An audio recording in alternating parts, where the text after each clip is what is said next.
Hello friends, welcome to my channel NSS study point. आज हम एक नया चैप्टर लेकर आए हैं जिसका नाम है सम एप्लीकेशन ऑफ ट्रिगोनोमेट्री या फिर त्रिकोणमिति के कुछ अनुप्रयोग। ठीक है, तो चूँकि ये जो चैप्टर है वो ट्रिगोनोमेट्री चैप्टर से रिलेटेड है, ठीक है, इसीलिए इसमें वो सारे फॉर्मूले यूज़ होंगे जो ट्रिगोनोमेट्री में यूज़ हुए थे या फिर त्रिकोणमिति में यूज़ हुए थे, वो सारे फॉर्मूले हम इसमें अप्लाई करेंगे। ठीक है, और ये जो चैप्टर है चूँकि इसका नाम ही है सम एप्लीकेशन ऑफ ट्रिगोनोमेट्री, इसका मतलब जितने भी ट्रिगोनोमेट्री से रिलेटेड जितने भी एप्लीकेशन हैं, अनुप्रयोग हैं, ठीक है, उन सबको हम इस चैप्टर में देखेंगे, जो कि चैप्टर नंबर 9 है आपकी एनसीईआरटी की बुक के अकॉर्डिंग। ठीक, और इस जो चैप्टर है इसमें सिर्फ एक एक्सरसाइज है 9.1 और उसके जो कितने भी क्वेश्चन होंगे हम आपको उसको सॉल्व करवाएंगे। तो चलिए सबसे पहले एक्सरसाइज 9.1 का क्वेश्चन नंबर फर्स्ट को रीड कर लेते हैं। ठीक, तो यहाँ पे जैसा कि दिख रहा है आपको कि यहाँ पे आपको चूँकि ये जो क्वेश्चन हम लिखा है ये इंग्लिश में लिखा हुआ है और हिंदी में भी हम आपको लगातार क्वेश्चन दिखाते रहेंगे ताकि किसी को भी कोई प्रॉब्लम ना हो। ठीक, तो जो इसमें लिखा हुआ है सबसे पहले रीड कर लेते हैं कि a circus artist is climbing a 20 metre long rope. ठीक है, एक सर्कस आर्टिस्ट है जो कि क्लाइंबिंग कर रहा है रोप से। ठीक, और वो रोप कैसी है, विच इज़ टाइटली स्ट्रेच, और वो बहुत ही टाइटली स्ट्रेच है। ठीक है, और क्या है, and tight from the top of vertical pole to the ground. जैसे कि यहाँ पे डायग्राम आप देख सकते हैं कि ये जो है 20 मीटर लॉन्ग क्या है, एक रोप है और ए बी जो है वो पोल है। ठीक है, तो पोल का जो टॉप है वो क्या है, जो रस्सी है आपकी यानी रोप है उससे क्या हुआ है, जुड़ा हुआ है। ठीक, और ये जो बी सी है ये क्या है, ग्राउंड है। ठीक है, तो यहाँ पे क्या लिखा हुआ था कि यहाँ पे लिखा हुआ था कि tight from the top of vertical pole, और वही लिखा हुआ है कि आप जो रस्सी है आपकी वो पोल के टॉप से टाइटली स्ट्रेच है और टाइट है। ठीक, टू द ग्राउंड, और ग्राउंड के साथ, ग्राउंड और पोल के साथ, ये ग्राउंड है। ठीक है, ये ग्राउंड का सी पॉइंट है और ये जो है पोल का टॉप पॉइंट ए है। ठीक है, तो ये इन दोनों से क्या हुआ है, इन दोनों पॉइंट से और सी से जो आपका 20 मीटर लॉन्ग रोप है वो क्या है, टाइटली स्ट्रेच है। ठीक, फाइंड ऑफ क्या लिखा हुआ है कि आपको फाइंड करना है द हाइट ऑफ द पोल, और आपको निकालना क्या है क्वेश्चन में, ए बी निकालना है, क्या हाइट निकालनी है पोल की। ठीक, if the angle made by the roof with ground level is 30 degree, कब, जब ये जो एंगल है आपका बन रहा है किसके किसके बीच में, 20 मीटर लॉन्ग रोप और ग्राउंड बी सी यानी ए बी ए सी और बी सी जो आपकी लाइंस हैं। ठीक है, उन दोनों के बीच में जो एंगल बन रहा है 30 डिग्री का बन रहा है। ठीक है, ये आपको दिया हुआ है। तो क्या क्या चीज़ें दी हुई हैं, फर्स्ट वन इज़ कि ए बी ए सी जो कि रोप की जो लेंथ है वो दी हुई है आपको। ठीक है, ए सी जो है वो क्या है, लेंथ ऑफ अ रोप, तो रोप की जो है उसकी लेंथ दी हुई है आपको 20 मीटर लॉन्ग। ठीक है, और दूसरा क्या पॉइंट दिया हुआ है आपको, 30 डिग्री एंगल दिया हुआ है। ठीक है, सबसे पहले क्या करना है आपको इसमें, चूँकि इसमें मैंने आपको बताया कि ट्रिग्नोमेट्री के फॉर्मूले यूज़ करने हैं, तो आपको साइन कॉस टेन थीटा की जितनी वैल्यू थी, ट्रिग्नोमेट्रिक रेशियोज़ थे जितने भी, ठीक है, उनको आपको याद करना होगा। और साथ ही साथ आपको याद जितनी भी वैल्यूज़ थी, साइन 30 डिग्री की वैल्यू कितनी होती है, कॉस 30 डिग्री की वैल्यू कितनी होती है, सब भी आपको फॉर्मूले याद होने चाहिए। अगर आपने अभी तक याद नहीं किए हैं तो आप हमारे प्लेलिस्ट में जा करके सबसे पहले फॉर्मूलों को क्या कर सकते हैं, देख सकते हैं। ठीक है, और उनको अच्छे से लर्न कर लें।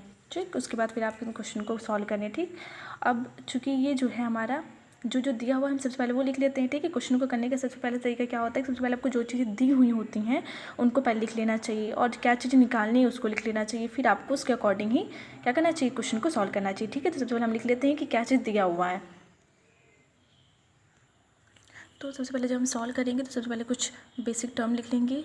ठीक है, तो इसमें क्या लिखा हुआ है कि from right angle triangle A B C क्या है, एक राइट एंगल ट्रायंगल है। ठीक, तो वो हमने लिख दिया। उसके बाद फिर ए बी सी जो राइट एंगल ट्रायंगल है उसमें ए बी क्या है वो हमें निकालना है, which is height of the pole. ठीक, तो ए बी को हमने एक्स मान लिया है। ठीक है, और फिर गिवन जो है हमारा क्या है, गिवन ए सी जो कि 20 मीटर लॉन्ग रोप थी हमारी, लेंथ है रोप की 20 मीटर, और एंगल ए सी वी जो है वो क्या है, एंगल है जिसकी वैल्यू कितनी है, 30 डिग्री एंगल। ठीक, अब हमें निकालना क्या है, फाइंड क्या करना है, एक्स की वैल्यू फाइंड करनी है।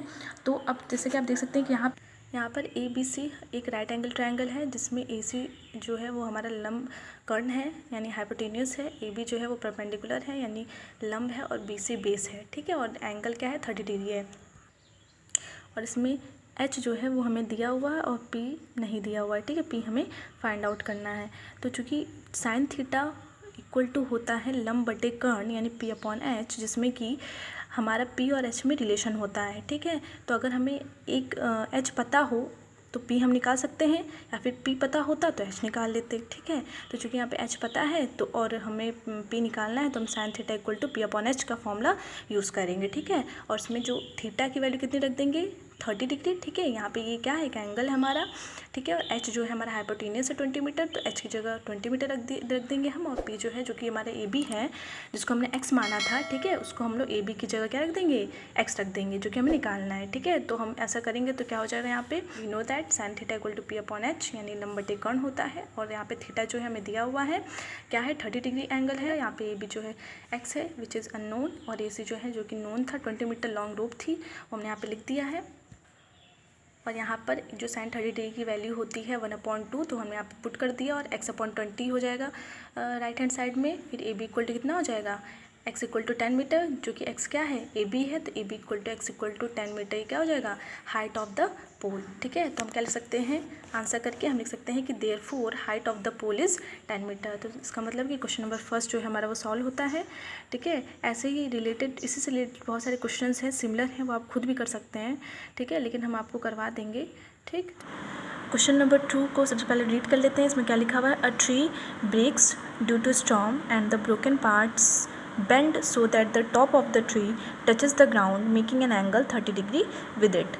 मतलब कि कोई ट्री है हमारा, वो स्टॉर्म की वजह से, आंधी आती है तो जो हमारा ट्री है वो टूट जाता है, ब्रेक हो जाता है, एंड जो ब्रेक पार्ट है उसका वो बेंड हो जाता है। ठीक है, और जो वो बेंड इस तरीके से होता है कि उसका जो अपर पार्ट होता है, ठीक है, जो टॉप होता है ट्री का, वो टच करने लगता है ग्राउंड से। ठीक है, टच करने लगता है ग्राउंड से, और ग्राउंड के साथ वो एक एंगल बनाता है। वो कितने डिग्री का एंगल होता है, 30 डिग्री का एंगल। ठीक है, 30 डिग्री का एंगल बनाने लगता है। And the distance between the foot of the tree, और जो डिस्टेंस होती है किसके बीच की डिस्टेंस, फुट जो होता है ट्री का, ठीक है, मतलब उसकी जो रूट होता है वहाँ से, और जहाँ पे उस ट्री का अपर पोर्शन जो टॉप था, वो जहाँ पे ग्राउंड के साथ 30 डिग्री एंगल बना रहा था, तो जिस पॉइंट पे ग्राउंड को टच कर रहा है वहाँ से, और जो टॉप जो फुट है ट्री का, उसके बीच की जो डिस्टेंस है वो कितनी है, 8 मीटर है। ठीक है, 8 मीटर दिया हुआ है, और हमें फाइंड क्या करना है, हाइट ऑफ द ट्री, मतलब टोटल हाइट कितनी है जब वो हमारा ट्री जो है वो ब्रेक नहीं हुआ था ड्यू टू स्टॉर्म। ठीक है, तो जैसे कि मैंने आप देख सकते हैं, मैंने डॉटेड लाइन से एक ट्री को डिनोट किया है। ठीक है, अब ये अगर जो है स्टॉर्म की वजह से ये जो ट्री है आपका, ठीक है, ये क्या हो जाएगा, बेंट हो जाएगा। पहले तो टूटेगा, ब्रेक होगा, तो माना कि पूरा ट्री है ये यहाँ से जो है यहाँ से टूट जाता है, तो जब टूटेगा तो क्या होगा, वो बेंट हो जाएगा। ठीक है, तो बेंट हो जाएगा तो कैसे हो जाएगा, यहाँ से ऐसे बेंट हो जाएगा। ठीक, बेंट हो जाएगा, उसका जो यहाँ पे टच करने लगेगा, और टच करेगा तो उसके साथ एक एंगल भी बनाएगा टच करने के साथ साथ, तो वो एंगल कितने डिग्री का होगा, 30 डिग्री का एंगल होगा हमारा। ठीक है, मतलब इतनी ये जो डिस्टेंस है ये कितनी दी हुई है, 8 मीटर दी हुई है। ठीक है, सबसे पहले हमने क्या किया, क्वेश्चन को रीड किया और देन ड्रॉ कर लिया उस क्वेश्चन के अकॉर्डिंग एक डायग्राम को। ठीक है, अब हम क्या करेंगे, इस जो डायग्राम है इसके अकॉर्डिंग ही हम सॉल्व करेंगे। ठीक, तो हमें निकालना है क्या, हाइट ऑफ द ट्री, मतलब ए बी डी जो है वो हाइट है ट्री की, वो हमें निकालना है। ठीक है, और हमें दिया जो हुआ है, क्या है दिया हुआ है, बी सी दिया हुआ है, जो कि हमारा बेस होगा, क्योंकि राइट एंगल ट्रायंगल है ये। ठीक है, 90 डिग्री एंगल बनाया तो राइट एंगल ट्रायंगल हुआ, तो ये 8 मीटर जो होगा ये बेस हो जाएगा। ये जो ए बी पार्ट है ये परपेंडिकुलर हो जाएगा, एंड ए सी जो होगा वो हाइपोटेनियस हो जाएगा। ठीक है, तो ये जो हमारा होगा, तो यहाँ पे इसको हम लिख देते हैं, यहाँ पे ये परपेंडिकुलर है, ये बेस है, एंड ये हाइपोटेनियस है। ठीक है, हाइपोटेनियस है। अब यहाँ पे आप देख सकते हैं कि यहाँ पे हमें क्या दिया हुआ है, BC दिया हुआ है। ठीक है, अब हमें इस पूरे लेंथ निकालनी है, इस ट्री की लेंथ निकालनी है, तो लेंथ हम निकालने के पहले हमें इतना पोर्शन अगर पता चल जाए, ठीक है, और इतना पोर्शन ये वाला पार्ट जो बेंट हुआ पार्ट है, दोनों की अगर हम अलग अलग वैल्यू निकाल लें, देन हम इसको ऐड करके टोटल ट्री की वैल्यू निकाल सकते हैं, हाइट मतलब निकाल सकते हैं ट्री की। ठीक है, तो हम सबसे पहले क्या करेंगे, ए बी को निकालेंगे, मतलब परपेंडिकुलर निकालेंगे, उसके बाद फिर क्या करेंगे, हाइपोटेन्यूस निकालेंगे, हम लोग AC आर्म को फाइंड आउट करेंगे, और फिर क्या करेंगे, इन दोनों को ऐड कर देंगे। ठीक, क्योंकि हमारा जो पार्ट है, ये जो AC पार्ट है, यही तो बेंड हुआ पार्ट है। जब बेंड नहीं होता तो ये सीधा होता तो पूरी हाइट ट्री की हमें शो करता। ठीक है, तो ये जो AC क्या है, इसका बेंड हुआ पार्ट है, मतलब AC जो है वो इक्वल है AD के, AD लेंथ के इक्वल है AC, तो इसीलिए हम क्या करेंगे, सब ए बी निकालेंगे, AC निकालेंगे अलग अलग, और दोनों को ऐड कर देंगे, तो हमारे क्या आ जाएगा, BD की वैल्यू आ जाएगी। ठीक है, सबसे पहले जो गिवन है वो लिख लेते हैं हम। ठीक है, तो जो गिवन था वो हमने लिख लिया, BC गिवन है 8 मीटर, और एंगल AC भी हमें दिया हुआ है 30 डिग्री। ठीक है, और हमें फाइंड आउट क्या करना है, लेंथ ऑफ द ट्री, जो कि क्या है, BD है, हमने डायग्राम में उसको BD से डिनोट किया है, ठीक है। तो BD को हमें निकालना है, ठीक। तो यहाँ पे हम सबसे पहले AB निकालेंगे। तो AB निकालने के लिए आप देख सकते हैं कि यहाँ पे हमें BC दिया हुआ है जो कि बेस है, और हमें निकालना क्या है AB जो कि परपेंडिकुलर है। और हमें ट्रिग्नोमेट्री का वो कौन सा रेशियो होता है जो कि परपेंडिकुलर और बेस में रिलेशन दिखाता है, ठीक है। तो वो tan थीटा डिग्री होता है, tan थीटा होता है।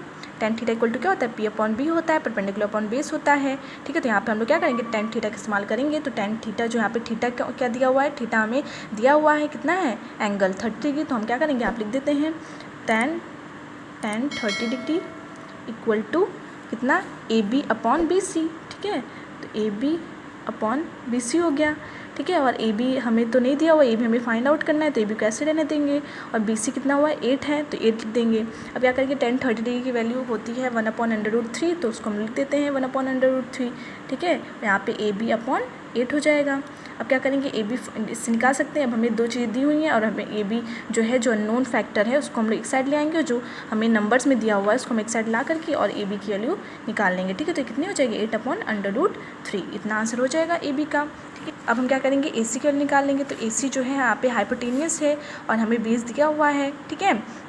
हाइपोटेनियस निकालना है और बेस दिया हुआ है पहले से, ठीक है। तो हम क्या करेंगे, हाइपोटेनियस और बेस में रिलेशन कौन सा ट्रिग्नोमेट्रिक रेशियो डिनोट करता है, ठीक है। तो वो होता है हमारा cos थीटा, ठीक है। तो यहाँ पे cos थीटा होगा, cos थीटा इक्वल टू कितना हो जाएगा, बेस अपॉन हाइपोटेनियस। बेस हमारे 8 मीटर है, हाइपोटेनियस हमें फाइंड आउट करना है, और 30 डिग्री जो होता है वो उसका cos का एंगल हो जाएगा। तो cos 30 डिग्री इक्वल टू कितना हो जाएगा, BC/AC, यानी BC equal to 8 metre upon AC, यानी AC को ऐसे ही रहने देंगे, ठीक है। तो यहाँ पे हम लिख देते हैं, यहाँ पे हो जाएगा cos 30 degree equal to BC 8 metre है, और AC जो है हमारा ऐसे रहने देंगे। तो क्या आ जाएगा हमारे यहाँ पे, cos 30 डिग्री की वैल्यू होती है √3/2, तो उसको हम √3/2 पुट कर देते हैं यहाँ पे। तो यहाँ पे हमने cos 30 डिग्री की वैल्यू √3/2 रख दी, और यहाँ पे 8/AC हो गया। AC कल निकल आएगी, AC इक्वल टू कितना हो जाएगा, 16/√3, ये हमारे AC निकल आया, ठीक है। और हमें टोटल फाइंड आउट करनी है ट्री की लेंथ। तो ट्री जो था हमारा BD था, ठीक है। और BD जो था, BD इक्वल टू कितना हो सकता है, AB+AD, ठीक है। AB+AD BD इक्वल टू होगा, ठीक है। और यहाँ पे AD जो है वो इक्वल है AC के, ठीक है। तो क्या हो जाएगा, BA+AC हो जाएगा किसकी, लेंथ ऑफ द ट्री, ठीक है। तो यहाँ पे लिख देते हैं। तो यहाँ पे क्या हो जाएगा, BD इक्वल टू हो जाएगा AB+AD, ठीक है। जहाँ पे AD जो है वो AC के इक्वल है, और हमने AC फाइंड आउट किया है, ठीक है। तो AC हमें पता है और AB भी की वैल्यू भी हम निकाल चुके हैं। तो क्या करेंगे, यहाँ पे AD, अब AD जो है AC के इक्वल है, तो AD इक्वल टू AC रख देंगे। AB+AC है, तो यहाँ पे AB की वैल्यू 8/√3 आई थी, वो हमने यहाँ पे पुट कर दी, और AC की वैल्यू 16/√3 आई थी, जैसे कि हमें देख सकते हैं आप, ठीक है। तो ये हो जाएगा, हम यहाँ पे पुट कर देंगे। फिर जब दोनों को सॉल्व करेंगे, तो चूँकि डिनोमिनेटर सेम है तो एडिशन हो जाएगा ऊपर का न्यूमरेटर का। तो 8 16 + 8 24 होता है, 24/√3 कितनी हो जाएगी, BD की वैल्यू हो जाएगी। अब हम क्या करेंगे, इसको सॉल्व करेंगे, और तो यहाँ पे हो जाएगा, अगर हम √3 ऊपर नीचे मल्टीप्लाई कर दें अगर, ठीक है, तो यहाँ पे हो जाएगा हमारा 8/√3 कितनी BD की वैल्यू हो जाएगी, ठीक है। हेंस क्या हो जाएगा, यहाँ पे height of the tree is 8/√3, ठीक है। ये आंसर हो जाएगा हमारा, क्योंकि हमें हाइट निकालनी थी ट्री की। हमने दोनों जो वो थे आर्म्स को, उन दोनों को ऐड करके क्या किया, हाइट जो है उसकी निकाली ट्री की, ठीक है। तो height of the tree is 8/√3, ये हमारा क्वेश्चन नंबर 2 का आंसर होगा, ठीक है। तो ये है हमारा आंसर, ठीक। चलिए अब क्वेश्चन नंबर 3 को देख लेते हैं। चलिए एक्सरसाइज 9.1 का क्वेश्चन नंबर 3 को देख लेते हैं, रीड कर लेते हैं। पहले क्या लिखा हुआ है, a contractor plan to install 2 slides for the children to play in a park. मतलब कोई कॉन्ट्रैक्टर है, वो क्या कर रहा है, इंस्टॉल कर रहा है स्लाइड्स को, ठीक है, स्लाइड्स को फॉर चिल्ड्रंस के लिए, ठीक है, इन अ पार्क, पार्क में बच्चों को खेलने के लिए वो क्या कर रहा है, कॉन्ट्रैक्टर स्लाइड्स को तैयार कर रहा है, इंस्टॉल कर रहा है, ठीक है। और for the children below the age of 5 years she prefer to have a slide whose top is at a height of 1.5 metre. मतलब कि जो बच्चे 5 years 5 साल से छोटे हैं, उन बच्चों के लिए क्या कर रहा है, छोटे स्लाइड्स बना रहा है। मतलब उसकी जो हाइट होगी स्लाइड की, ठीक है, उसको कितना रखा है उसने, 1.5 मीटर, ठीक है। And is inclined at an angle of 30 degree to the ground. और जो एंगल होगा, जो इंक्लाइंड एंगल होगा, वो कितना है, 30 डिग्री है ग्राउंड के साथ, ठीक। Whereas for the elder children, जो बड़े बच्चे हैं, 5 साल से बड़े हैं, ठीक है, उनके लिए क्या कर रहा है, see want to have to step side at a height 3 metre. वो क्या कर रहा है, वो उसकी जो हाइट है, जो उसने स्लाइड्स को उसने इंस्टॉल किया था, उसकी जो हाइट उसने कितनी रखी है बड़े बच्चों के लिए, 3 मीटर, ठीक है, और छोटे बच्चों के लिए 1.5 मीटर, ठीक है। और इंक्लाइन इंक्लाइनेशन एंगल जो है बड़े बच्चों के लिए वो कितना रखा है उसने ग्राउंड के साथ 60 डिग्री का, ठीक है। तो 60 डिग्री है तो हमें क्या निकालना है, what should be the length of the slide in each case. तो जितने भी दोनों ही केसेस में वो जो स्लाइड है उसकी लेंथ कितनी होगी, ठीक है। तो चलिए सबसे पहले डायग्राम को ड्रॉ कर लेते हैं क्वेश्चन के अकॉर्डिंग। तो हमने क्या किया, ड्रॉ कर लिए 2 डायग्राम, ठीक है, जिसमें कि ये जो है हमारा ये दोनों ही क्या है स्लाइड्स हैं। इसमें ये जो है ए बी पार्ट जो है for below the 5 year old student मतलब चिल्ड्रंस के लिए क्या है, ये इतनी हाइट रखी गई है, 1.5 मीटर हाइट कॉन्ट्रैक्टर ने रखा है और एंगल जो होगा वो 30 डिग्री का होगा इंक्लाइनेशन एंगल। और फॉर एल्डर चिल्ड्रंस जो 5 ईयर्स से बड़े हैं बच्चे उनके लिए क्या है हाइट जो है स्लाइड की, ये जो हाइट है ए डैश बी डैश वो क्या है 3 मीटर है and the inclination angle is 60 degree, ठीक है। तो ये दोनों अलग अलग केसेस हैं, ठीक है। पहले केस में हमने जो ट्रायंगल के नाम रखे हैं वो ए बी सी रखे हैं, दूसरे केस में A dash B dash C dash रखा है, दोनों को डिफरेंट दिखाने के लिए, ठीक है। और इसमें जो है तो सबसे पहले हम एंगल ए बी सी को लेके चलेंगे। तो for triangle 1 A B C, ठीक है, उसके लिए क्या है गिवन क्या है, हमें ए बी दिया हुआ है जो कि 1.5 मीटर है और एंगल सी जो है वो हमारा 30 डिग्री है। और हमें निकालना क्या है, जो स्लाइड है उसकी लेंथ, तो जहाँ से आप स्लाइड करते हैं ऊपर अपर पोर्शन होता है, ठीक है, अपर पोर्शन से आप यहाँ से स्लाइड करते हैं तो जो स्लाइड का लेंथ है वो आपको निकालना है, मतलब ए सी फाइंड आउट करना है। तो हम क्या लिख देंगे कि फाउंड क्या करना है, ए सी इक्वल टू क्वेश्चन मार्क, मतलब जो है वो फाइंड आउट करना है। तो अब क्या करेंगे, अब हमें देखिए यहाँ पे ये जो राइट एंगल ट्रायंगल है तो ये 30 डिग्री एंगल है और ये जो हमारा परपेंडिकुलर हुआ ये बेस हुआ, हाइपोटेनियस हुआ, ठीक है, हाइपोटेनियस हुआ।